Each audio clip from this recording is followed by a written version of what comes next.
What's up, gangsters? How about part 6 of this weathering extravaganza with oils? I've already done the work for this part, and I'm going to warn you, this one's painful. And it only covers two things, which is adding some dirt to the wheels and tires and the exhaust stacks. The good news is it's a little bit shorter clip, but the reality is that this kind of thing is just really micro work that just involves a little bit more precision, and it's just, I don't know if it's fair to say it's more complex, but at any rate, it just takes longer, so it is what it is. But before we go there, let me read a couple of questions that I had here in the between time. And I really appreciate that guys are sending me questions that I can answer, that go along with this little series.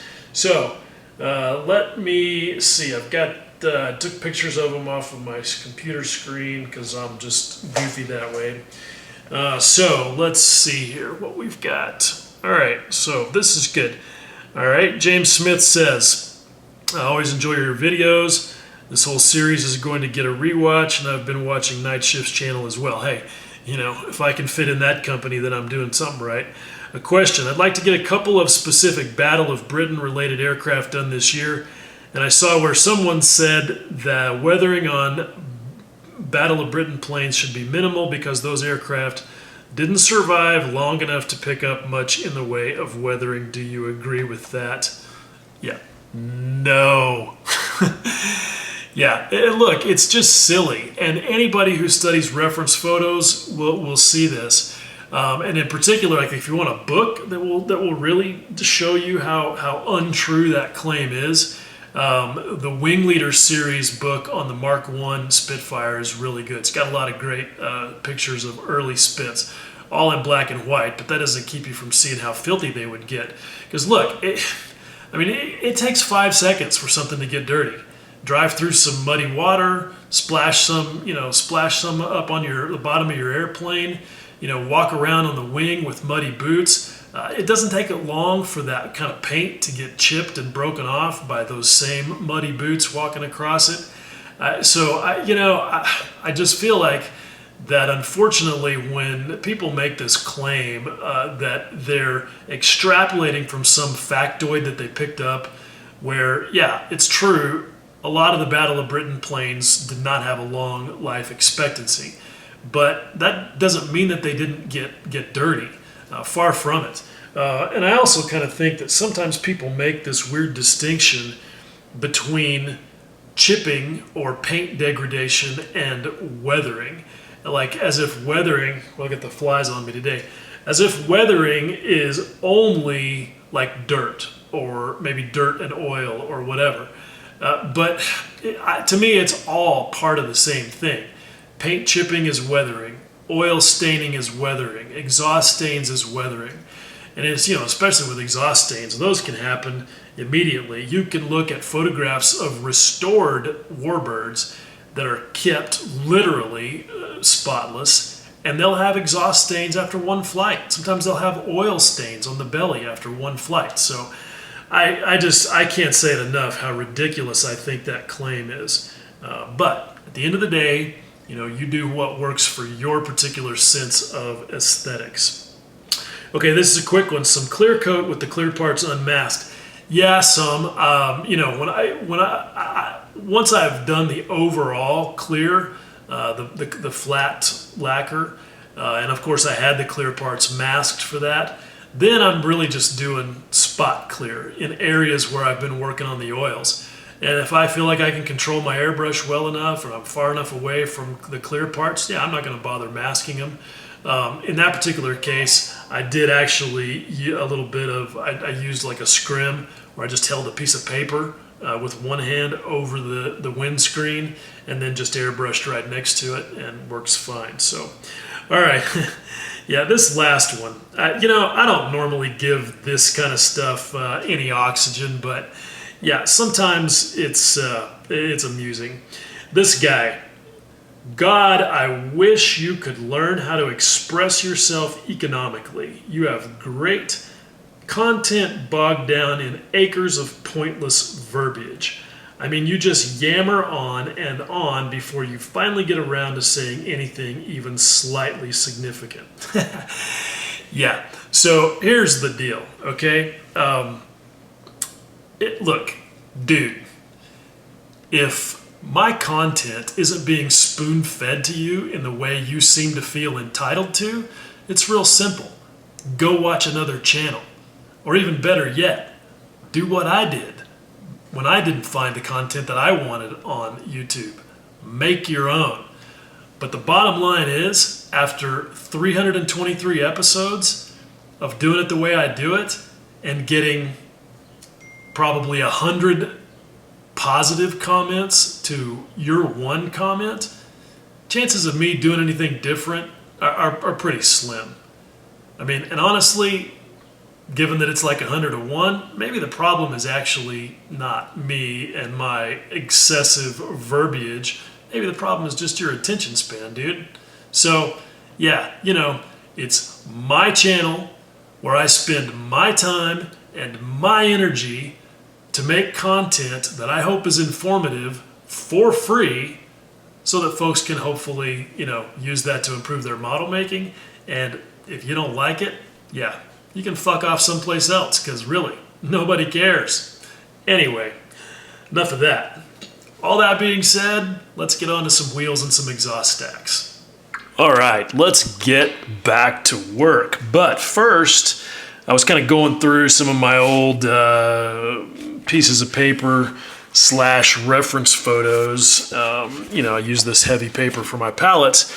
And I just wanted to address a question that somebody asked me the other day, which is this work that you're doing or showing going to apply to modern jets, like stuff that's gray? And the answer is, yeah, absolutely.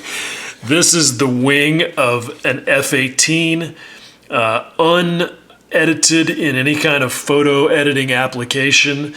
This is straight off of one of our SMCG members' phone camera in his maintenance shop, as he is an active duty U.S. Navy maintenance guy. And you can see just how gloriously filthy this is. Makes me just laugh about an argument I was getting into on Facebook the other day with some clown who was like, yeah, the Navy takes great care of their jets. They never get dirty.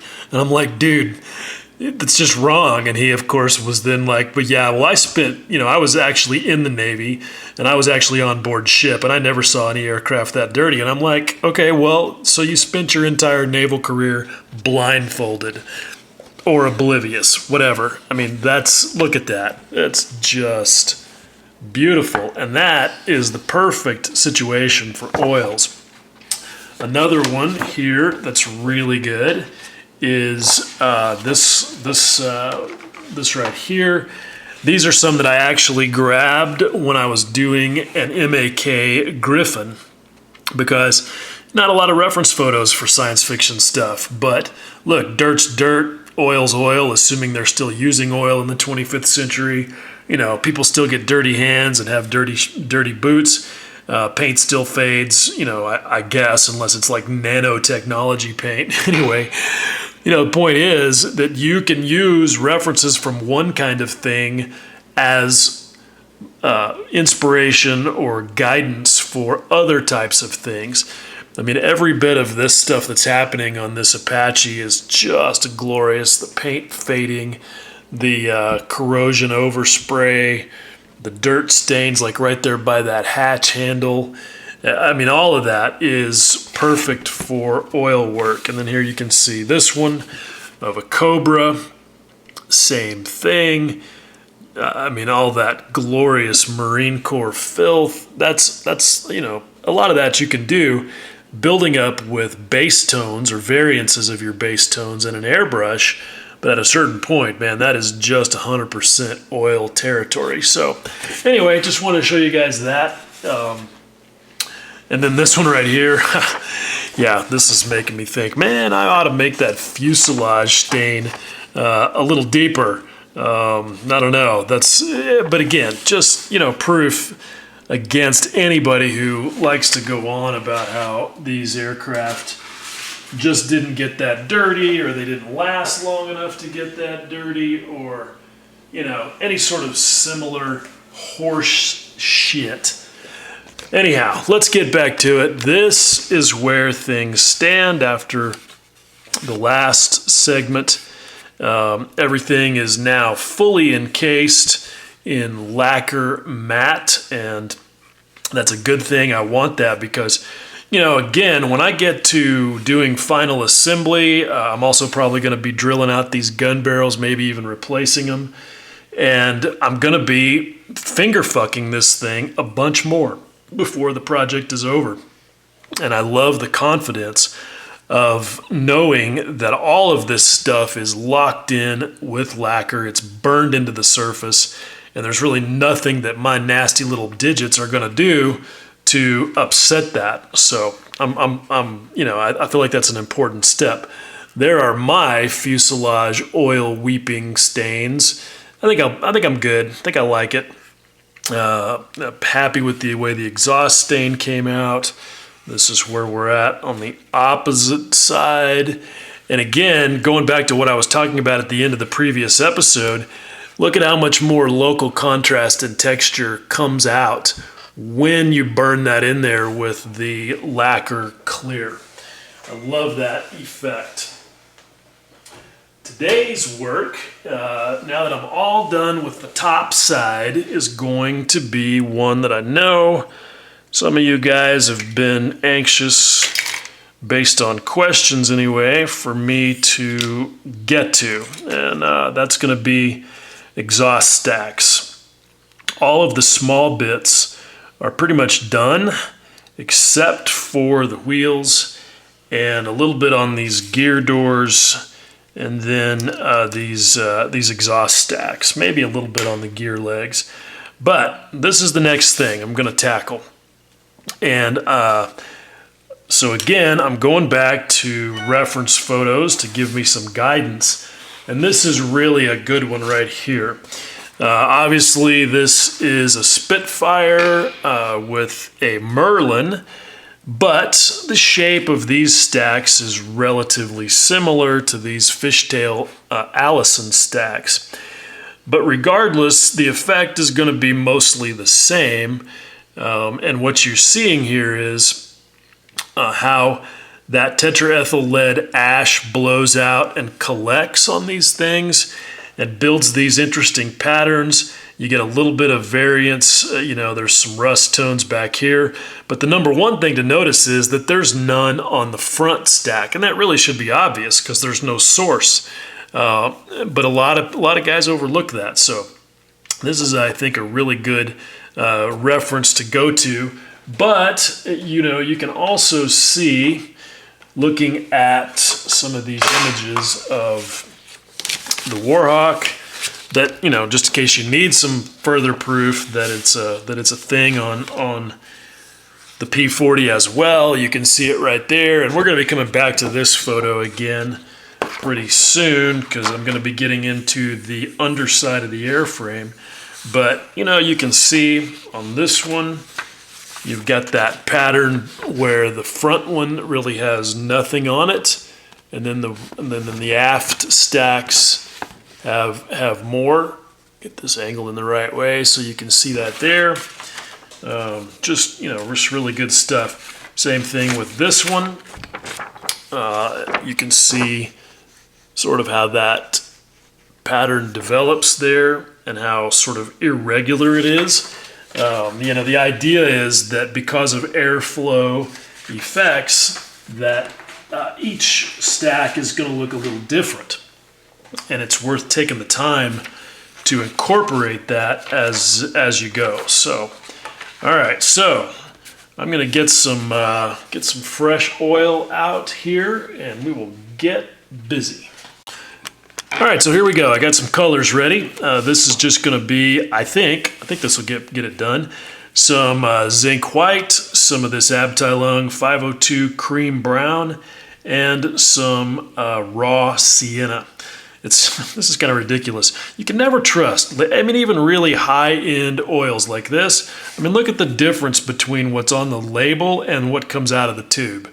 It's just a thing with paint. So, at any rate, I've got that there, and I think that what I want to do is I'm going to blend a little bit of these together, because what I want is to get this really, I want to get some of this really light ash gray, but it's, you know, it's lighter than this and a little bit warmer than that. So I'm going to get one of my cheapo stirry brushes here and see what we can pull together. Okay, so you can see this is something I screw up all the time. Yeah, you can see just how powerful these colors are, because I immediately did not have nearly enough white, so I had to grab some more. And I could have just been smarter about this and not ended up wasting so much of these colors. I may still not have enough. We'll see. But it's just a thing. You know, you'll develop a feel for it. All right, it took me a minute to get where I wanted to be. Sometimes that's how it goes. It's Monday morning. What can I say? At any rate, I think you can see that I'm pretty close into the territory that I want to be tonally. What I've got right there is quite a bit lighter and just a little bit warmer than that original cream brown.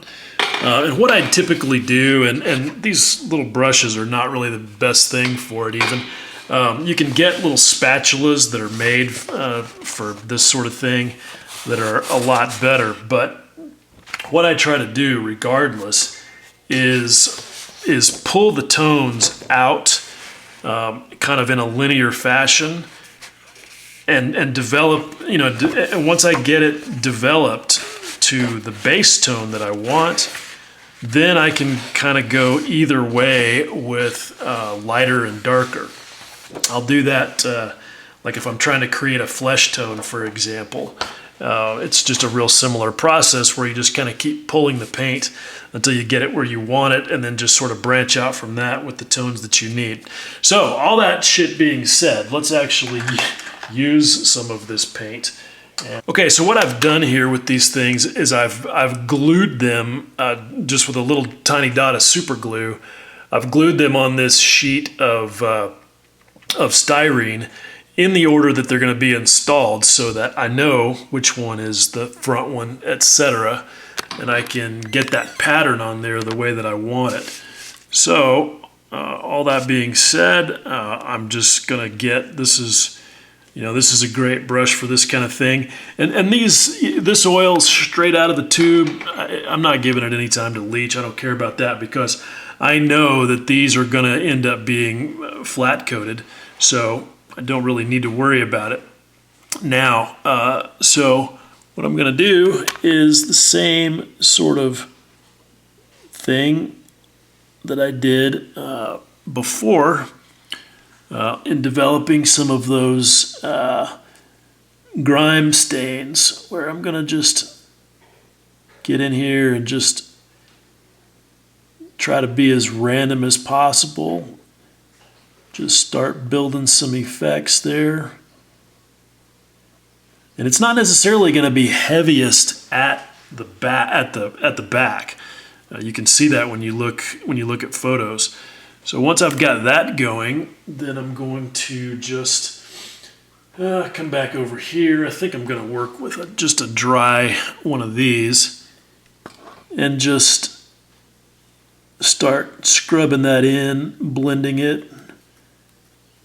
And you can see it gets a lot less dramatic. So I'm just going to work on that, and we'll see how it looks here in a minute.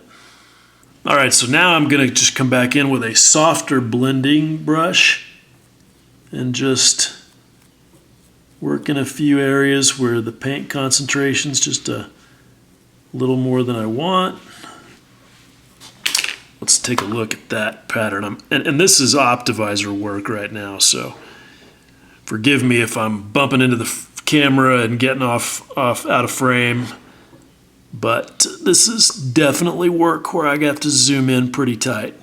All right, so now what I want to do is I'm going to come back over here and get one of my small brushes, if I can find it. And I want to get a little bit kind of down in between there a little bit more, and I'm going to go for a little bit of a darker tone in a couple of these areas just to create some variety. And I'm going to kind of just reach down in there, just get back there like that. Okay, and then again with a little bit of blending. Okay, now look, I could stop right here with this, and on a smaller scale, I probably would, honestly, because there's just really not much wrong with that. I mean, you know, it looks pretty natural. It's got some randomness to it, and it definitely, I think, is effective. But when you look at the reference photo, let's jump back out here. You can see that, you know, we've got some additional tones there, so I want to incorporate that. And also, it's a little splotchier in a few areas, so I'm gonna try and work on that as well.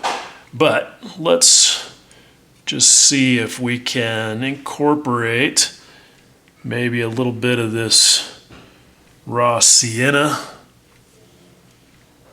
kind of the same way that it is on these Spitfire stacks. Just put a little bit in a couple of spots. You know, I don't know why it tends to sort of accumulate down there at the bottom. You know, it doesn't really matter. Looks cool, looks good. So we'll get a little bit of that, get some of this darker stuff, maybe just put a, you know, just some random little spots there. Now, here's the thing though, when you start to blend this back in, you have to be pretty careful and pretty targeted, or it will very quickly turn into the whole area being a new color that you did not necessarily want. So you have to just sort of be a little more precise, I guess is the right way to look at it. See, I'm getting a look. I got more than I really wanted to right there in that area. So I'm gonna blend that off, and then I'll come back with the lighter tone a little bit. Just be a little more precise about that. Get that reestablished back there. Okay, now I'm in pretty good shape, but now it's time to get into it with a little bit of mineral spirits and do a couple of things to tune it up. So, just gonna get get a brush with nothing but mineral spirits on it. And I'm gonna use this to cut in and remove some paint in a couple of areas. It seems like from looking at a lot of these pictures that for whatever reason, the ash does not collect on this thicker area at the tip of the stack. So I like to kind of remove that also because it just creates a little bit of a visual separation. And then when the process is all said and done, I'll also probably come back with a little bit of a wash to emphasize that ridge where those pieces are welded on. And just here, just making sure to get rid of anything I don't want up there on the front. Now, I would like to get a little bit of tonal variety on that front one. So this is a good point to just get in there with whatever's on this thing and some mineral spirits and just give it a little bit of a light wash. That's way more than I want, obviously, not a big deal, because I don't want it to look like it's getting the same treatment that the other ones did. I just want it to have some discoloration, you know, dust would do that. Okay, now that I've kind of got that established, I'm going to come over here and get my sponge, get some mineral spirits in that, get it mostly wicked off.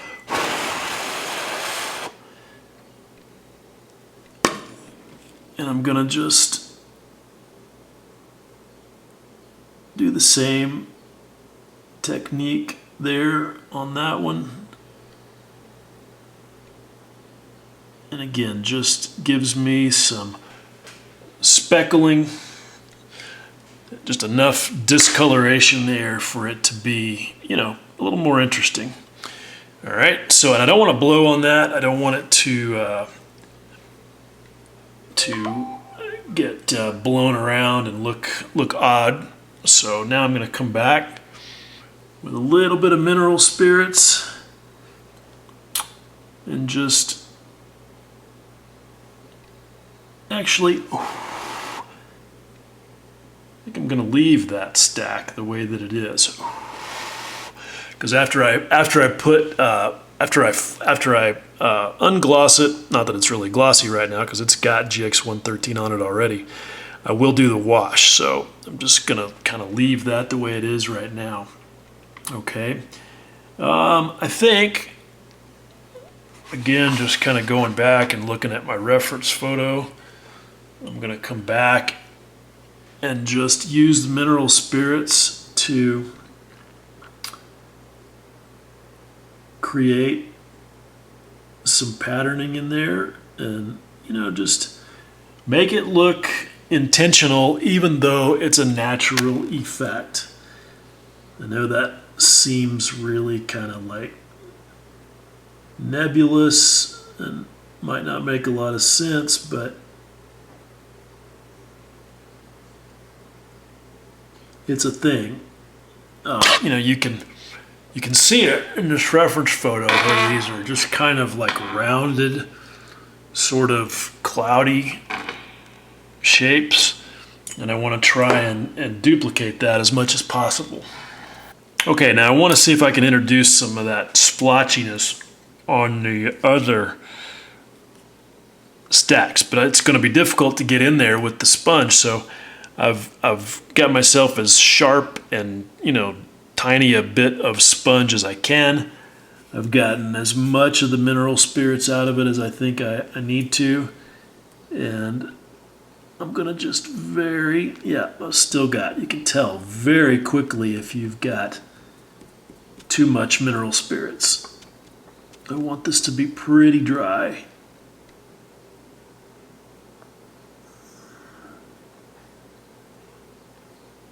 So now we'll let the mineral spirits flash off of that. All right, so it's not bad. It's developing nicely. You can see the sort of tonal variety. You can now see that they've got a little bit of interesting texture there.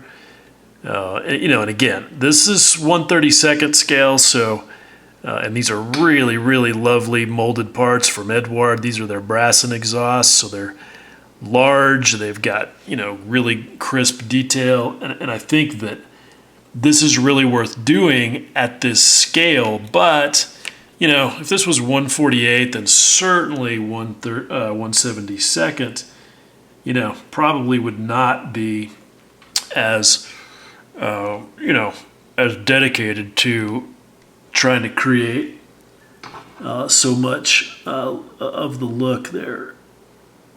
Now what I'm doing now is just blending with the tip of this brush just in some of these areas where I kind of just want to soften that transition, make it look a little less shapy, if that makes any sense. You can see with the oils being so soft that you really just have to barely even touch it with something like this to get that wet blending action going. All right, I think I'm pretty good. Now I'm going to come back. again with a little bit of mineral spirits on this thing, and do just a little more cleanup on the edge, because you know, anytime you start blending, you're going to move paint into areas where you may not want it. I think I'm at a point where I'm ready to just stop and let these settle. So let's take a look here one last time. I think this is pretty good. This is a pretty good place to stop. I feel okay about it, but then, you know, that's the way it always is. I'll feel okay about it in exactly as long as it takes me to go away and eat lunch and then come back and look at it again and decide that I need to tweak something.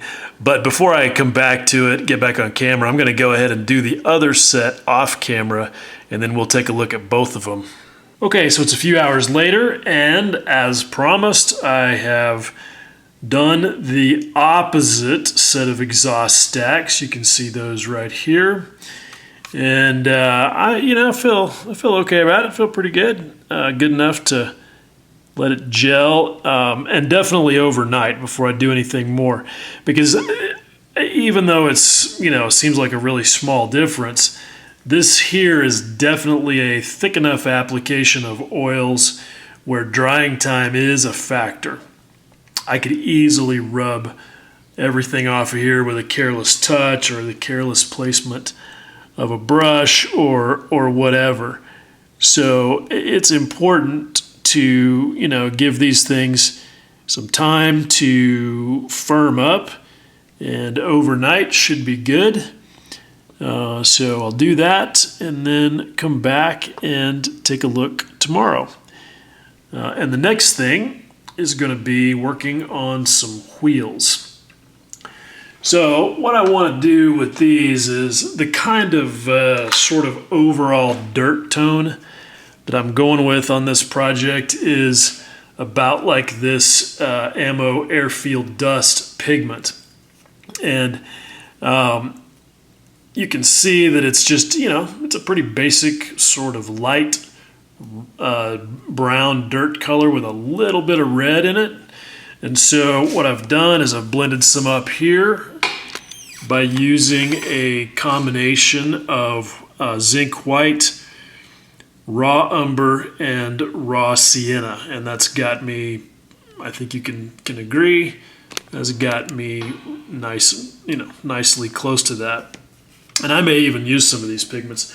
I did a little bit in one particular spot behind the cockpit underneath those windows, because I figure that's a pretty good place for dirt to collect. But I don't generally use pigments on aircraft, and I don't know that I'm going to be introducing them in any other places, but that's the basic color tone. So let's talk about what I want to do with these wheels.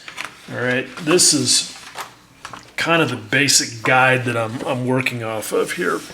There's a couple of things going on in this photo that are pretty significant, I think.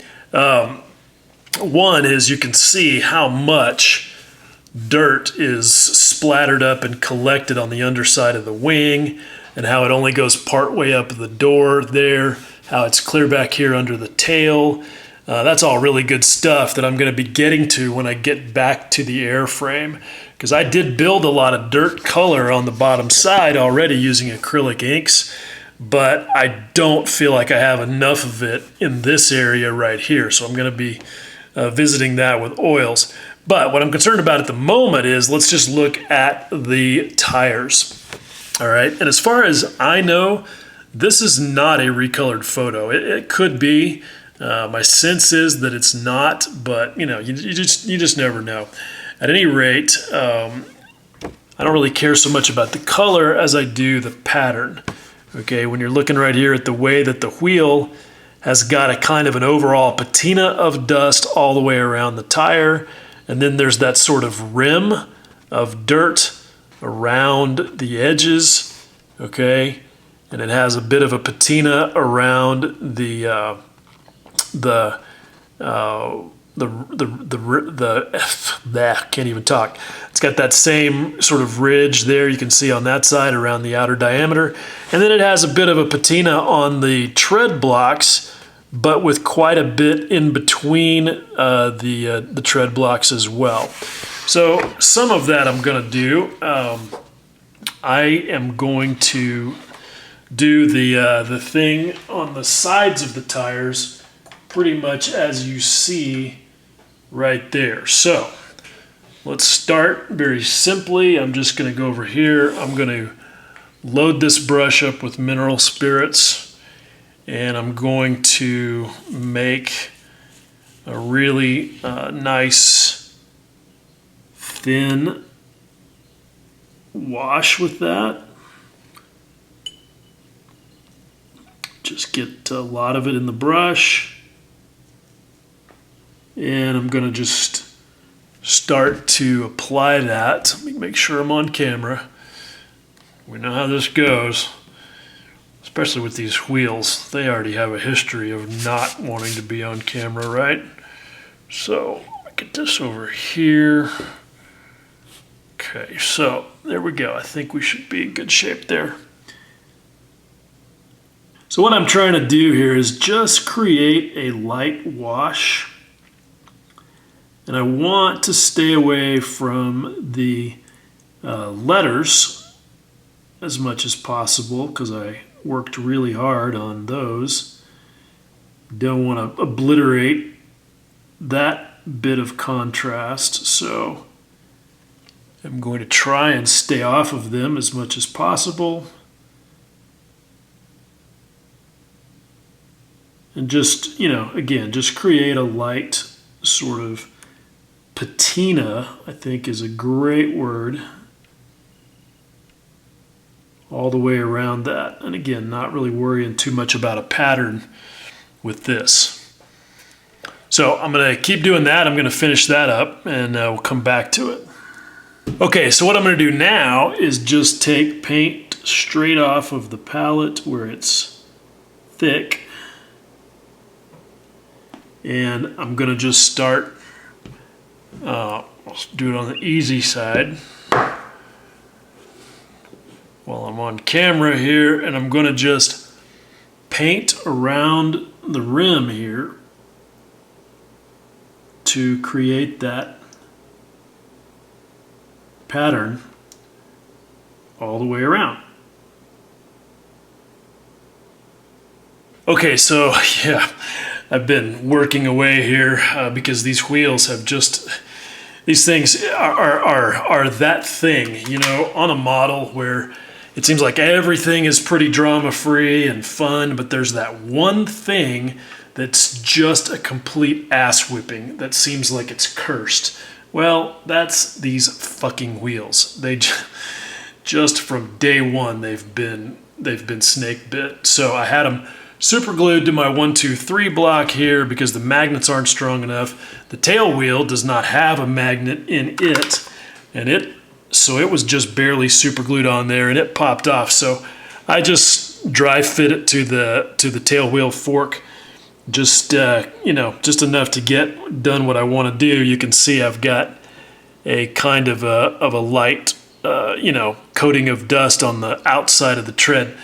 But that doesn't really show what I'm trying to accomplish here. What I want is to have, there's a couple of ways to do it, all right? Tires don't follow any rules no matter what anybody says, okay? Sometimes the dirt is between the tread blocks. Sometimes there's none between the tread blocks and none on top of the tread blocks. Sometimes you've got a full load of both, in between and on top. And then like in this case, or a case of what I'm trying to do, is have none in the tread blocks, none in between the tread blocks, basically, and just a consistent coating of dirt on top of the tread blocks. Somewhere in between the patina that's on the side on the sidewall of the tire and that wash that's on the inner sidewall of the tire. If that makes any sense at all, It does not sound like to me like it does, but yeah, anyway. So after, popping these off of here and gluing them back on a couple of times, basically all I'm doing is for this, for the outsides of the tread blocks, I'm really just trying to just dry brush a light coating of it on there and not get too much in between. I already screwed up there. It's, but it'll be okay because it obviously is a tire, so it's not perfect, but hopefully at least, what I'm trying to do makes sense. These are tires that have been running over dry dirt a lot, gotten muddy a few times, gotten washed off a few times, and then maybe run over some slightly dry or slightly wet earth, rather, or got a little bit of mud on the sides, had most of it worn off. I have no idea what I'm trying to say. Okay, now that I've got it kind of painted on the outside there, I'm just coming back with my blender and just dry blending that off to give it the kind of intermediate level of color that I want it to have, so that there's a distinct differentiation between the sidewalls and the treads. Okay, so whatever I was doing after that last little bit was a train wreck, and it died on the editing room floor. But overall, I think this turned out the way I wanted it to. I sprayed the flat lacquer, the really thin mixture that I was talking about, on all this stuff. Actually just this morning, and I feel pretty good about it. So since I was just talking about these wheels, let's have a look. Hopefully, what I was trying to describe there comes through, where I've got that really light patina on the sidewalls, the rim of actual, dirt, mud, whatever, there around, the edge of the tread, and then the tread itself kind of having that intermediate level of dirt color, with the dividers still being nice and dark, so that you get that good contrast and that detail shows up well. So these, I think, are pretty good. I feel pretty happy about them. I feel like this is a pretty good, it's a nice similar look to the reference photo that I was working off of, and I feel happy about that. It's the look that I wanted, and so I'm gonna run with that. The little tail wheel, I think, looks pretty dope as well.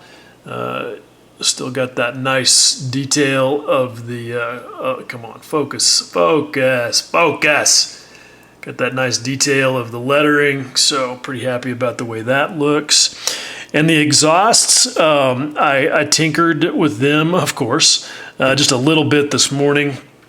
They were pretty close, but I added a little bit more of the light tan in a couple of places. But hopefully you will agree that they look pretty fine. Again, not exactly like the reference photo, but that wasn't the goal. The goal was to just incorporate the tones and just the overall look. Now, just a note about drying time. I came in yesterday evening about 5 hours after I had done these, and just did a quick check by taking a little tiny brush and just brushing on an area that was out of sight. And, sure enough, the oils still moved. This morning, I did the same thing, and they were set. So I was able to add a little bit more on top of them, and then, I just immediately blasted it with that clear flat lacquer and just burned that in. But just to kind of, again, give you a little bit of a drying time frame of reference. So this stuff over here was pretty was pretty set up, had a skin on it. This stuff here, with the zinc white being the major component, still really soft. And I learned something actually just a couple of days ago that accounts for that. Apparently, white oils use safflower oil more than they use linseed oil, because safflower oil is paler, as it was put, so has less of any kind of a tone to it, which of course is good with whites because you want them to be really pure. And also, just as a note, this little spatula that I'm using, this is one of my favorite things, but it's kind of a love-hate relationship. I made this out of some extra parts of a nickel-silver photo etch sheet.